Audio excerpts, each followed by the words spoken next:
sénégalaises yëpp ak sénégalais yëpp di sant sunu xaritu journalistes yi suma mbokk journalistes yi nga xamante ni yëpp def nañ déplacement bi ñëw tey fekk si li nga xamante ni moom mooy waxtaan bi ñu bëgg a seq ak sénégalais yi natteblewu leen ne fan yi yëpp sénégalais yu bari ñoo ngi naan Papa Djibril Fall gisuñu ko dégguñu ko waaye ñi ñu xam yëpp xam nañ ne su coow li baree kenn duñu ci dégg kenn duñu ci gis buy taw tamit ni ñu koy waxee kenn du fobeere loolu moo taxoon ñu ne woon tekk di xaar waxtu wi jot ngir ñu waxtaan ak waa Sénégal yi nekk ci biir réew mi ak ñi nekk ci bitim réew leneen li it waral tekkaaral bi mooy kenn dañoo yóbbaalewul ci dara duñu ko nangu ni ñu waxe woon ne doonuñu bu Masamba doonuñu bu Mademba bu askanu Sénégal la ñu doon dañoo jóg bàyyi li ñu nekkoon ànd ak sénégalaises yi ak sénégalais yi nga xamante ni li ñuy dox ñor na leen ngir ñu soppi doxalin bi nga xamante ni moom moo am ci réewum Sénégal loolu moo tax bëgguñu ku ñuy yóbbaale ci loo xamante ni xamuñu lu ñu doon xamuñu kan moo ko yëkkati xamuñu kan moo ko yëngal xamuñu fu mu jëm loolu moo tax ñu ne woon tekk ba tey jii ci bés bi nga xamante ni bés bu am solo la di bésu 25 février 2024 ñu waxante woon ci ak sénégalais yi ngir lii ñu jëloon dénk ko Sénégal li ñu jëloon dénk ko président Macky Sall bés bi nekkoon bés bi nga xamante ni ci lañ leen ko waroon a delloo ngir li ñu sénégalais yi waxoon ne bés bi ci lañ ko waroon a jël delloo waat ko ñi kàddu delloo ko askan bi daan nag ki nga xamante ni moom la bëgg mu jiite ko juróomi at yi nekk suñ kanam loolu lañ président Macky Sall xañ Sénégal waaye it loolu la politiciens yi yàgg a jëflante ak réew mi moo tax ma jàpp ne Sénégal benn jàmbaar la am mooy peuple sénégalais mooy jàmbaar peuple sénégalais mooy muñkat peuple sénégalais mooy jàmbaar joo xamante ni gaañ nañ ko façon gaañ bu nekk xañ nañ ko lu nekk xañ nañ ko jàmm biir xañ nañ ko jàmm biti xañ nañ ko taw féexam ba ay ndawam amatuñu yaakaar ay magam amatuñu yaakaar ay jigéenam amatuñu yaakaar ay góoram it amatuñu yaakaar ñi nekk ci njàng mu kawe mi amatuñu yaakaar gis ngeen fan yi ngeen gis bataaxal buy wane ne ñoo ngi tijjiwaat université Cheikh Anta Diop waaye université Cheikh Anta Diop ba mu tëjee it ba université Gaston Berger tijjee yëngu-yëngu yi ba mu fa amee dégg nga la ñu defati étudiants yi rey étudiant deeti te étudiant bu jóg dem ci université pour jàngi dee taxul dee yóbbuwu la xam-xam moo la fa yóbbu te loolu du lu bees lu yàgg la ci réew mi kon université jàpp naa ne 2024 bii politiciens yi war nañoo góorgóorlu ba bu ñuy def seeni mbir ñu épargner ci université yi ba kuy deeti dootul doonati étudiant bu ñu sañoon kenn du dee ñun li ñu wax boobu ba tey mooy bu ñu sañoon kenn du dee ci politique depuis mars 2021 Sénégal daanaka lu toll ci téeméeri nit faatu nañ fi ci loo xamante ni jàpp naa ne ay immaturité homme politique yi rek ñoom ñoo leen ko teg 1962 la ñu njëkk a vivre les premières violences politiques au Sénégal 62 xëy na sax am na lu ko jiitu 62 la ñu lakk ay bureau de vote ci Saint-Louis 62 kon violence boobu lan lay jëriñ à chaque fois boo xamante ni fauteuil bi taxaw na fauteuil bi bu taxawee moom politiciens yi dañ naan kaay leen ñu rayante kaay leen raya ngeen dee pour ma toog ci fauteuil bi dara jaru ko dara jarul dee àdduna ak li ci biiram yilif ko jarul kenn di dee ñun loolu mooy suñu conviction la plus forte et nous la réaffirmons et nous condamnons avec la dernière énergie képp koo xamante ni da ngay prôner la violence ak forme bu mu mën a doon nag laa wax forme bu mu mën a doon ñun dañ koy condamner amoo koo mën a nekk ci réew mi di def politique te boo defee lu dul yoon duñ la wax ne la li nga def du yoon amoo koo mën a doon ak ku mën a doon kon sénégalais yi sonn nañ xam naa ne journalistes yi sax sonn nañ ndax gis ngeen keroog li ñu def sunu mbokku taskatu xabaar yi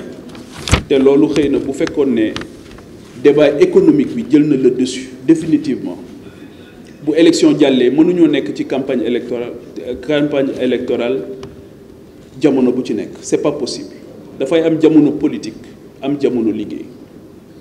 mais mënuñu saa bu ñu génnee ci benn kii politique ñu dugalaat ñu ci beneen ba nit ñi duñu mën a am jotu def li nga xamante ni moom la ñu bëgg a def mooy def seen liggéey donc vraiment ça suffit largement te loolu ñi nga xamante ni ñoom ñooy les politiciens professionnels ak ñi nga xamante ni ñoom ñoo fas yéene dundee politique ak les rentiers de la tension yi nga xamante ni bu xuloo amul ak xeex ci politique amul du ñu dund ñoom ñoo bëgg a gàllankoor sunu réew mi ñoom ñoo tas sunu réew mi donc te loolu jàpp naa ne doy na sëkk mënatul woy leneen li nga xamante ni am na solo te ñu bëgg koo wax mooy li ñu tuddee le deuil de la politique de la démocratie loolu jàpp naa ne lu metti la loo xamante ni am na tey ci Sénégal 25 février 2024 loolu tamit ñu koy naqarlu bu baax ndax tey rendez-vous bu am solo la woon may nuyu suma waa dëkk muy waa Caajaay yi nga xamante ni tey bés bi dañu waroon a xëy dem voté ji mu nekk une fête de la démocratie ñu saafonte ak mbokk yi ñoom ñëpp ñu ko doon waajal ma leen di massawu ñoom tamit waa Caajaay comme ni may massawoo waa Sénégal yëpp di leen wax ne nañu defarwaat gën a taxaw xam ne bés du ñàkk élection yi foog ñu jàpp date bi dem ci élection yi ñu soppi li nga xamante ni moom moo fi nekk bés du ñàkk kon ñoo ngi leen di gërëm ñoom it di leen sant ci seen taxawaay ak seen gunge ak ni nga xamante ni noonu la ñu jàppale di leen masawu tamit ci seen coono yi nga xamante ni Benno Bokk Yaakaar moo leen ko teg depuis 2012 ni may masawoo waa Caajaay noonu lay masawoo waa Sénégal yépp ndax ñëpp a sonn ci ñoom ni ma ko waxee woon keroog assemblée nationale def naa tuuru Sénégal bu dul benn du ñaar waaye nee naa leen keroog ci kaw assemblée nationale bi ñuy jàllale seen loi boobu ne leen ñeenti sénégalais yu ma dajal ñett ñi pare nañ ci Benno Bokk Yaakaar kon les gens aspirent à autre chose nit ñi bëgg nañ ñu gouverner leen neneen nit ñi bëgg nañ guerre jóge fi nit ñi bëgg nañ mal gouvernance jóge fi nit ñi bëgg nañ ñu yor Sénégal yor bu mucc ayib loolu moo tax dialogue bi ñuy woote ñun jàpp nañ ne dialogue lu am solo la jàpp nañ ne waxtaan lu am solo la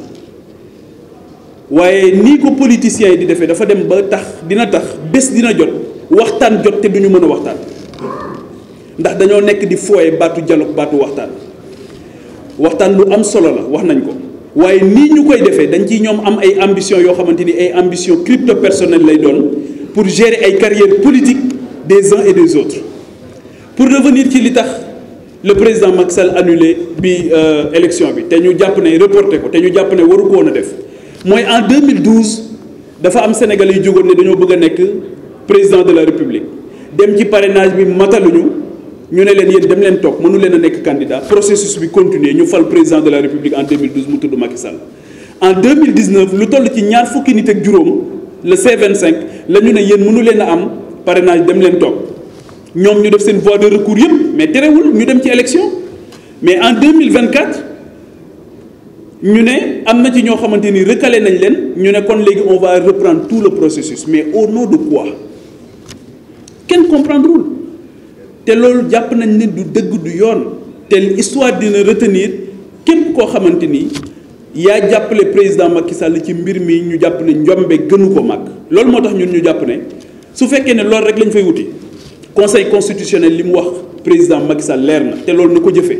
dane ko fexeel ba le 2 avril na fekk nga joxe lii nga xam na fekk nga organiser élection yi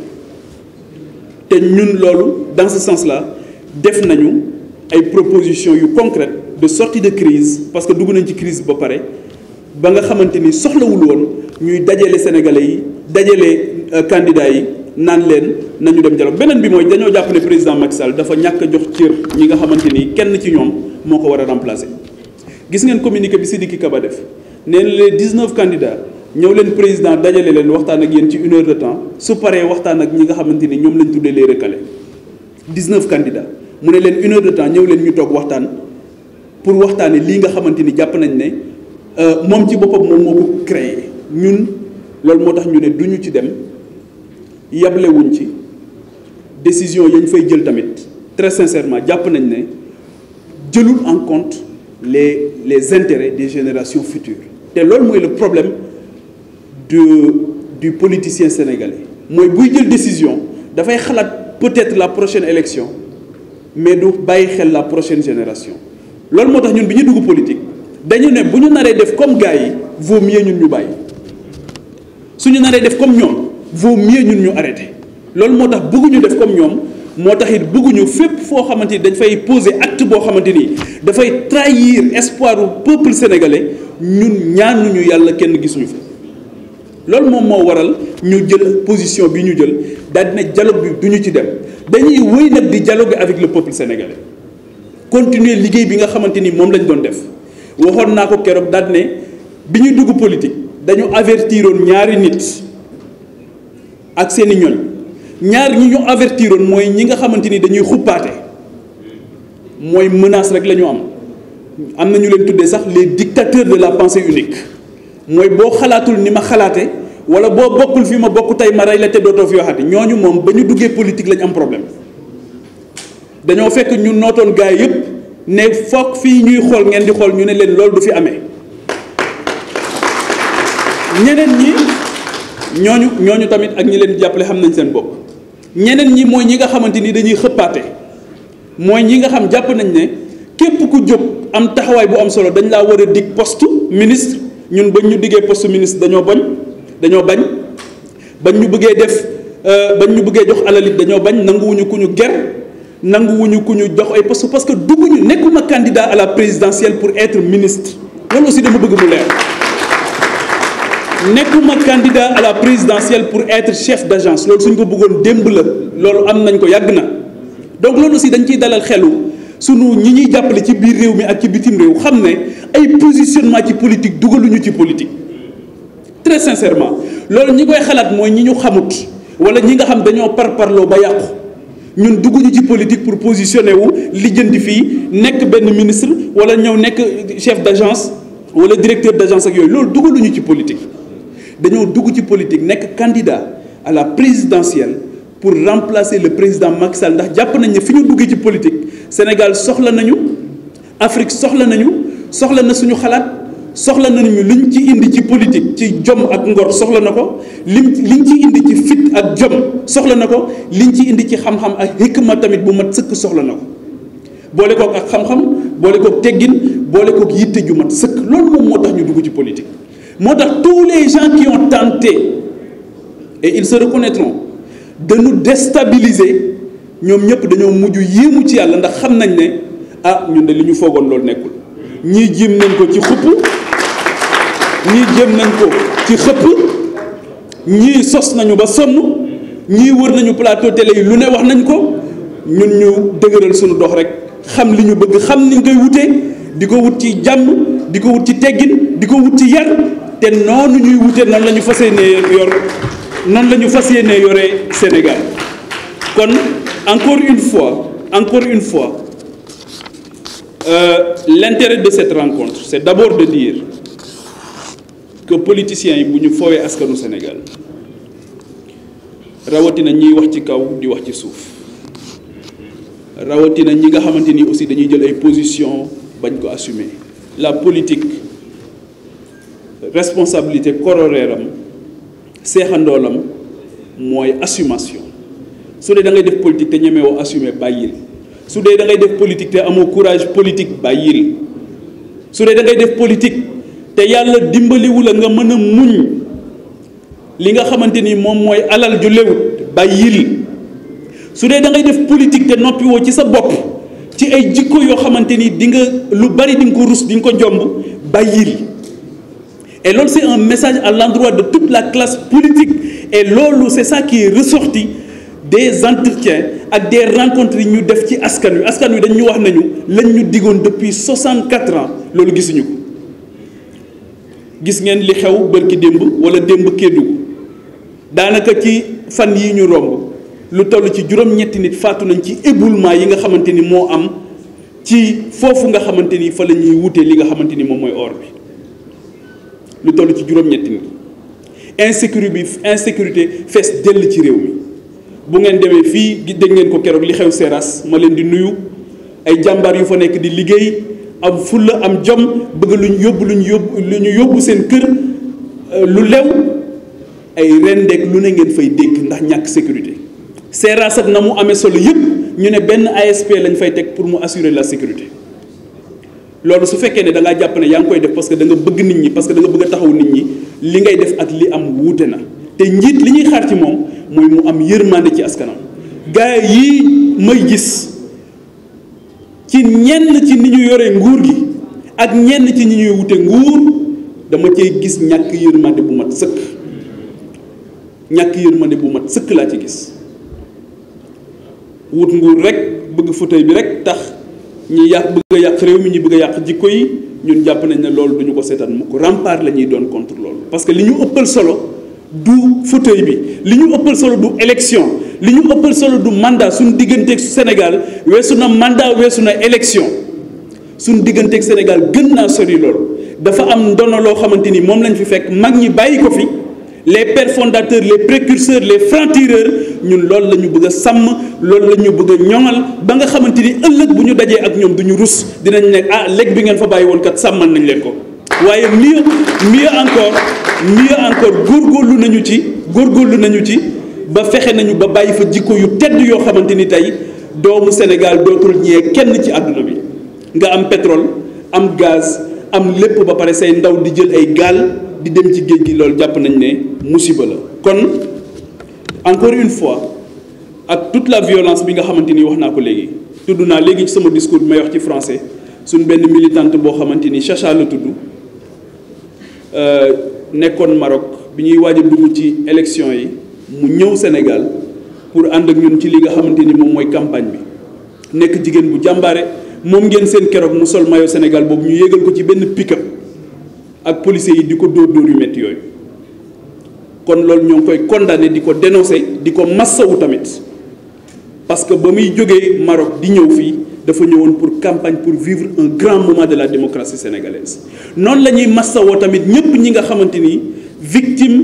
de violence quelle que soit la nature de la violence ci processus électoral Sénégal waratul am processus électoral di am violence ñun loolu la ñuy condamné loolu la ñu jàpp ne la meilleure façon de changer loolu mooy ñu renouveler li nga xamante ni moom mooy le personnel politique ak vision bi ñu am ci politique. parce que kaay leen dénk ma rek mais jarul rayante aussi jarul rayante kon encore une fois nous demandons au président Macky Sall nous demandons au conseil constitutionnel nous demandons à tous les acteurs yi nga xamante ni ñoo war a intervenir. ne leen nañu def élection yi avant le 2 avril et que les serviteurs en l'occurrence sunu coalition Papa Djibril Fall président jàpp nañ ne mooy bi nga xamante ni moom la sénégalais yi soxla pour mu ñëw remplacer ki nga xamante ni moom mooy le président de la république le jàppaguñ date bu ñuy jàpp comme fexe na comme lijjanti nañ ba xajul sunu date bi waaw voilà nañ ñu dimbali defal ñu loolu parce que sénégalais yi loolu la ñu soxla koo dajeel danaan la njàqare bu mag la àndal ñëpp jaaxle nañ kon njàqare boobu encore une fois politiciens yi am nañ habitude di ko teg sénégalais yi mais nañ ñu dimbali ba génn si ba mën a jàll ci leneen en tout cas ñu ngi leen di gërëm bu baax di leen sant su fekkee ne je fais une dérogation par rapport ak Jéemodi su fekkee am nañu ay question ñu jël ko suñu amul question ñu ñaanalante waaw.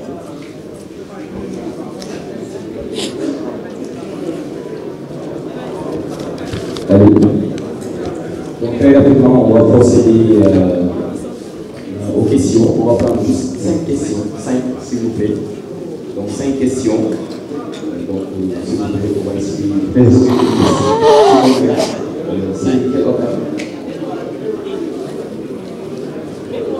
Ok, parfait. Question.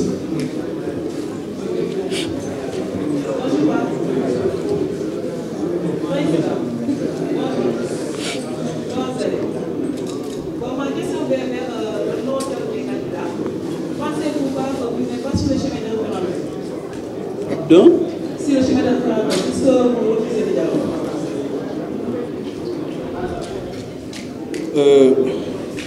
on n'envisage pas un référendum. Tout ce que nous voulons et tout ce que nous demandons,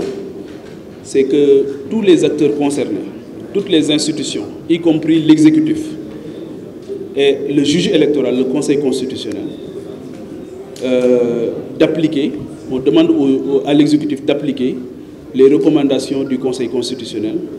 et de choisir une date qui sera naturellement approuvée par le Conseil constitutionnel pour qu'au 2 avril, que le président Macky Sall puisse céder le pouvoir. Donc, mais on n'envisage pas une autre élection qui est suffisamment coûteuse, qui va demander beaucoup de moyens matériels et humains et qui ne servira pas à grand-chose. Ok, merci beaucoup, Président. On va prendre une autre question. Mais de préférence, si on peut avoir la version Wolof, ce serait vraiment intéressant pour permettre aux autres Sénégalais de nous suivre et de voir la question. Merci. Je parle de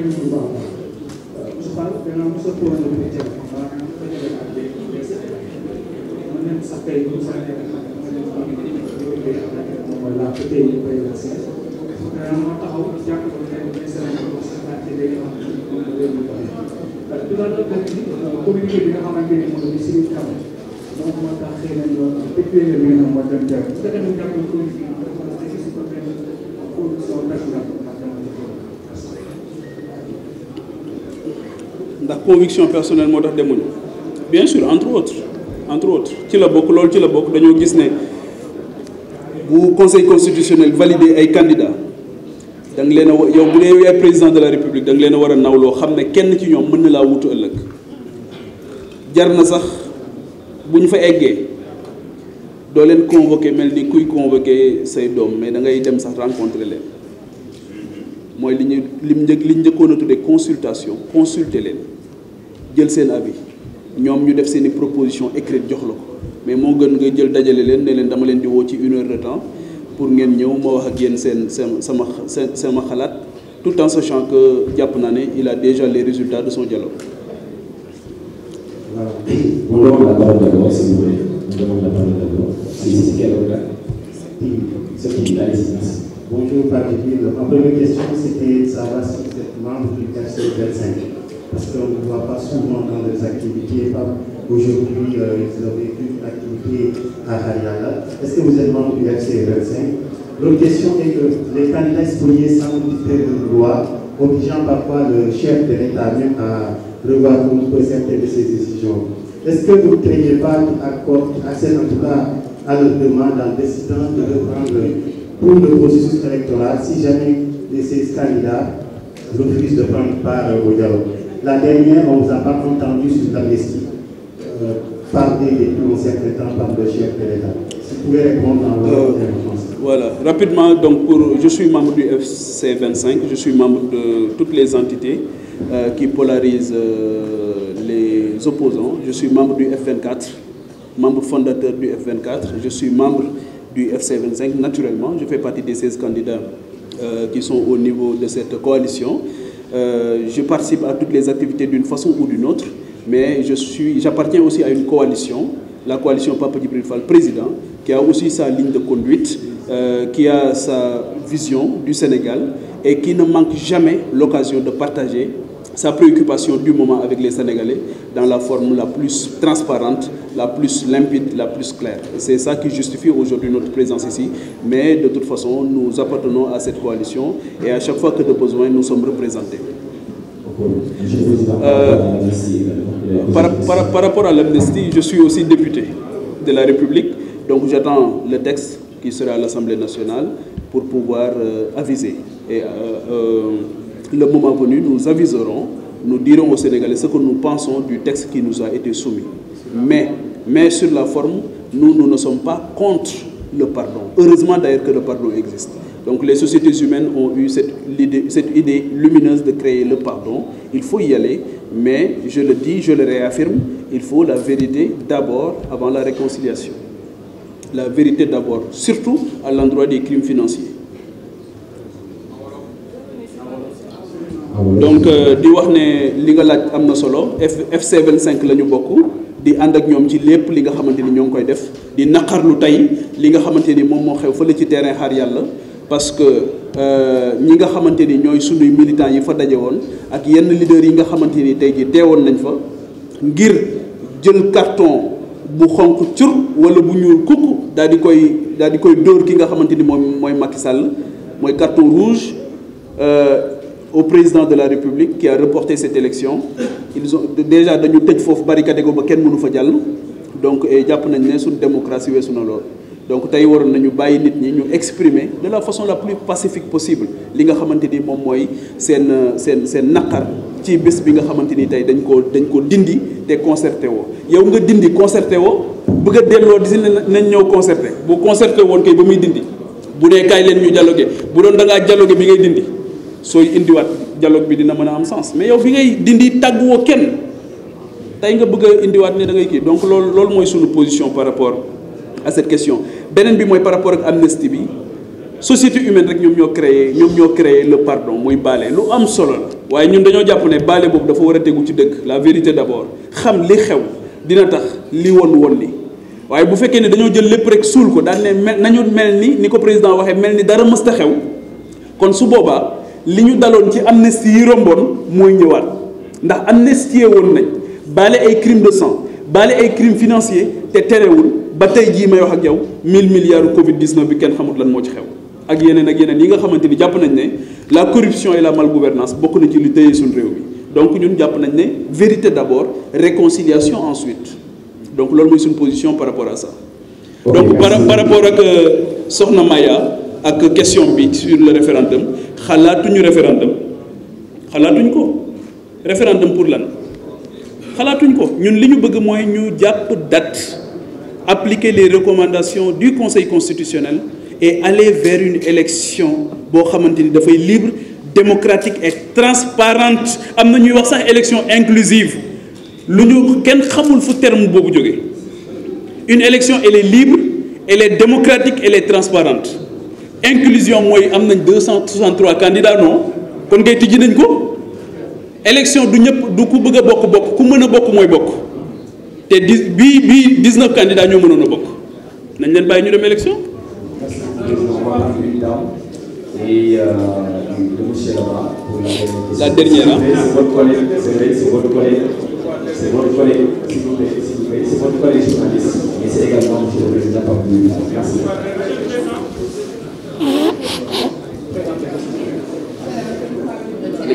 Aïssatou na nga def.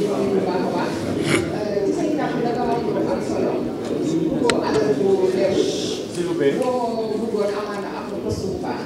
waaye tey question bi ma lay laaj mooy tey boo doonee président ndax yaa ngi xalaat yi nga xamante ne mooy prisonniers yi rawatina ex-détenus yi nga xamante ne jot nañ leen dégg suñu micro ñu wax torture yi nga xamante ne subir nañ ko su mel ni 100 mètres ñu bare looloo waral njiitu réew mi woo taskatu xibaar yi te dégg nañ kàddu yi wax nee ci kaso yi amul lu torture. xam nga man ci wàllu kaso yi dama ci doon wax lu jiitu surpopulation carcérale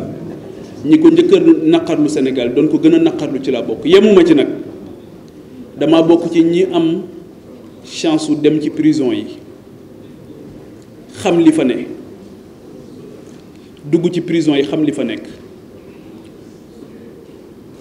gis fa lu doy waar sama rôle député tax keroog bi Ismaïla Madior Fall ñëwee assemblée nationale ci perchoir bi laa toog taxaw damay fàttali journaliste yi ne ki ngeen jàkkaarlool ci seen kanam mooy député boo xam mësul tudd parti politique am assemblée nationale. assemblée nationale du ma fa tudd parti politique du ma fa waxtaane sama kuréelu politique du ma fa défendre tamit benn leader politique askanu Sénégal laa fay défendre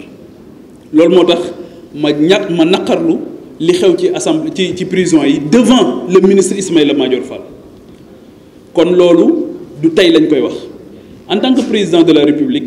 li ma bëgg mooy Sénégal boo xamante ni kenn du xalaat torturer doomu aadama kenn du ko xalaat waxuma la dans les prisons prison du fu ñuy toroxe prison boo fay dugg dañ naan da ngaa tooñ société bi le procureur il est censé représenter le peuple ñu ne léegi yow da ngay dem pour purger sa peine damay wax ne société humaine yi ñoom ñoo créé la prison le pardon et la politique pour lutter contre toutes les formes de violence donc prison fu nit di yëkkatikoo la fu nit di defaroo la pour mën a réintégrer waat société bi mais fu ñuy toroxale nit kon ñun nous sommes contre toutes les formes de torture amul benn torture boo xamante ni dinañ ci d'accord te effectivement la justice bi ñuy wax léegi ak vérité réconciliation bi bokk na ci képp koo xamante ni tooñ nañ la mais évidemment su fekkee ne dafay laaj réparation mais li ci war yépp état du Sénégal daf koy def ba nga xamante ni di nga retrouver sa àq ak sa yelleef dañoo dugg politique pour restaurer la dignité humaine. Ok, merci beaucoup. Puisque les questions risquent de prendre du temps, donc on va prendre oui, on va prendre le doyen, on va vous donner la parole. Il faudra également patienter, puisqu'il y a eu deux personnes qui avaient levé la main.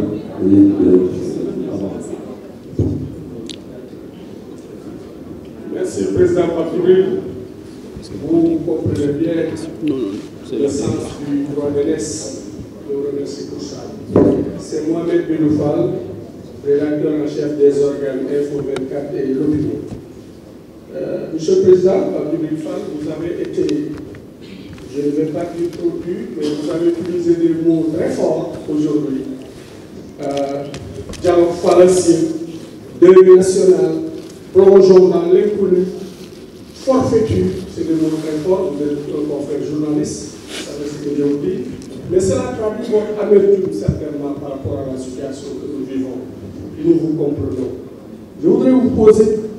deux questions. D'abord,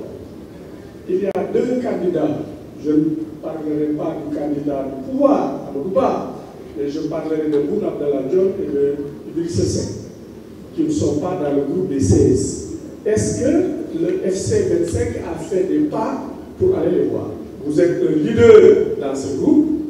Je pense que vous devez pouvoir répondre à cette question. L'autre question, c'est qu'on a parlé du groupe des recalés. Les recalés, monsieur le ministre Sidiki Kaba a parlé d'eux, comme devant être reçu par le chef de l'État après votre audience qu'il a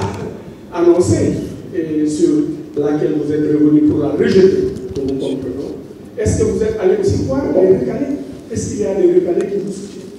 Ça, c'est des questions. Voilà. Donc, peut-être je vais terminer.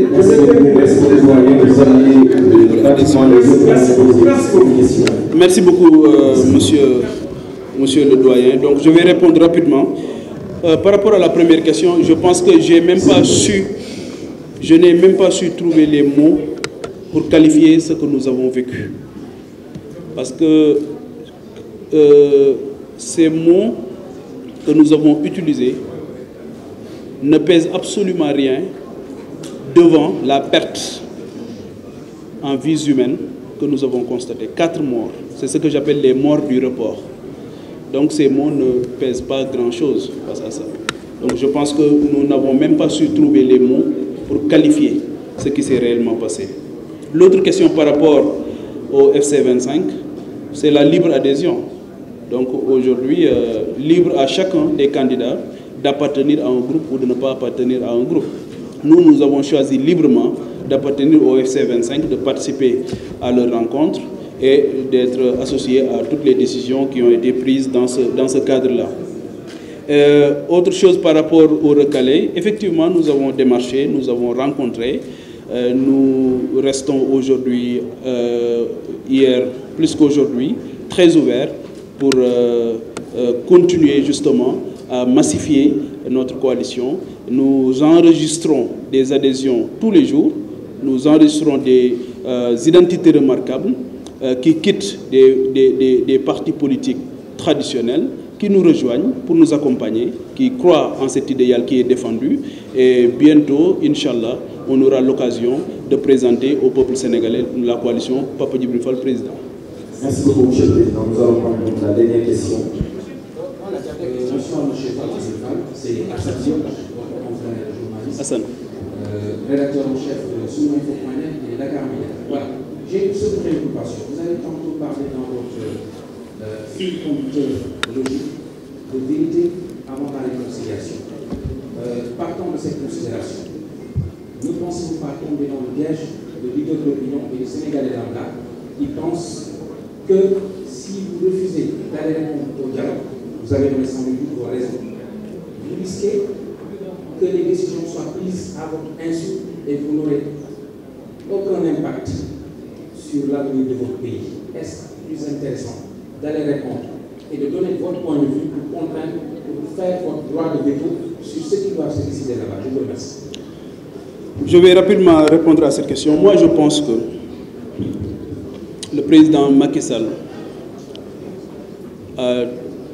toutes les informations. Il sait ce que nous pensons aussi de la situation.